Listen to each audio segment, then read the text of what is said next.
Hello, Mom. Happy Mother's Day to the best mom in the world. I'm so thankful you're my mom. And my patriarchal blessing says I chose you to be my mom, which doesn't surprise me at all because I think the world of you and I truly, truly hope to acquire your attributes as a mother.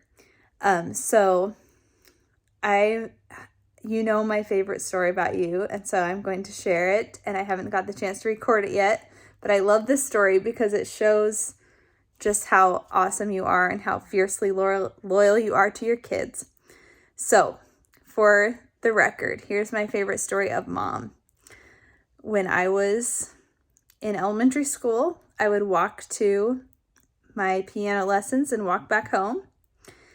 And one day when I was walking home, I walked past the elementary school and there were no kids because it was after school when I was doing piano lesson.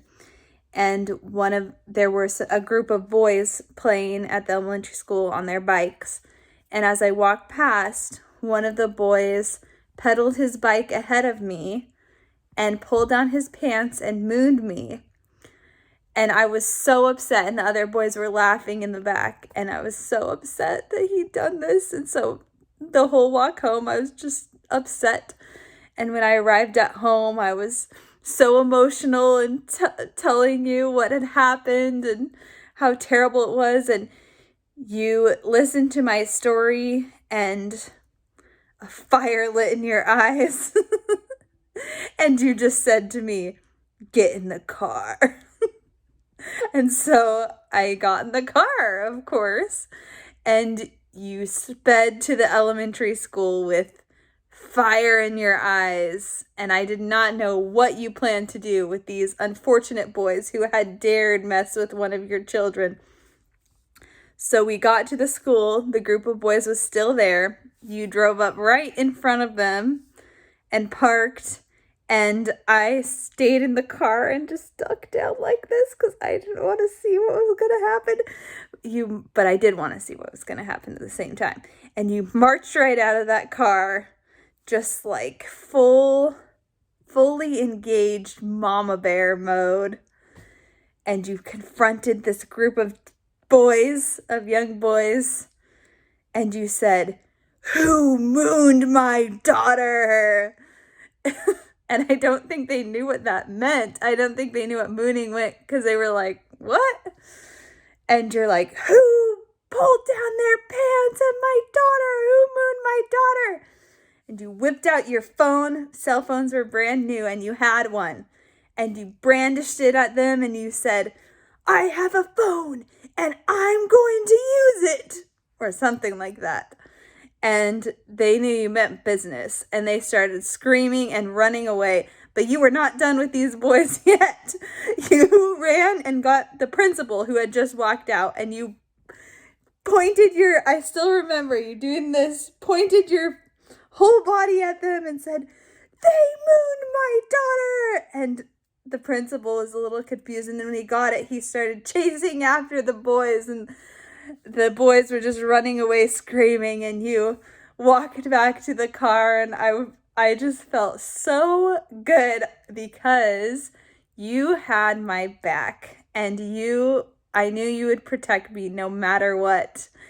And I knew how much you loved me. And that's why I love that story, because it fully demonstrates to me just what a wonderful mom you are and how you would do anything for your kids. And that's the way that you live your life. I know that you, if we ever needed you, you would sacrifice anything for us. But you do that. You've done that from day one. Every day is you put your kids first. For better or for worse, you put your kids first. And I remember so many times growing up, like, you would do everything that no one else wanted to just because you loved us. Like, if we were watching a movie, no one wanted to get up from the movie, you would be the one to go get the popcorn because we wanted to watch a movie with popcorn. You would be the one to give up your pie because someone else wanted it. You would do anything for us. And it is such a blessing, such a privilege in my life to have that kind of love. And I sincerely hope the only thing that I can really do, because that kind of love is impossible to repay, is to try my best to give that to my own children. So thank you for that legacy. And I also feel that it's not only from you, it is from a line of angel mothers that have been our ancestors that have brought those characteristics down to you, including your own mom, as you know, who's also a big role model in my life. And so I hope to be a part of that line and pass on those wonderful attributes. I love you, Mom.